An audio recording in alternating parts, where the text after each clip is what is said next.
I want to design a sofa with an open, honest construction. Just two materials and nothing hidden. That's a part of the charm with Havsten. I'm Andreas Fredriksson. I'm a designer at IKEA of Sweden in Älmhult. I designed the Havsten sofa.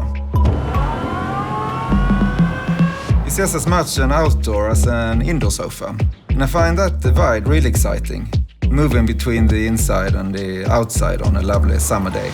I really like that. It's a really social piece of furniture.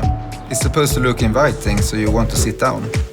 It's flexible and suits many homes, both small space living and bigger. In the test lab, we basically recreate life at home. It's almost like a torture chamber for furniture.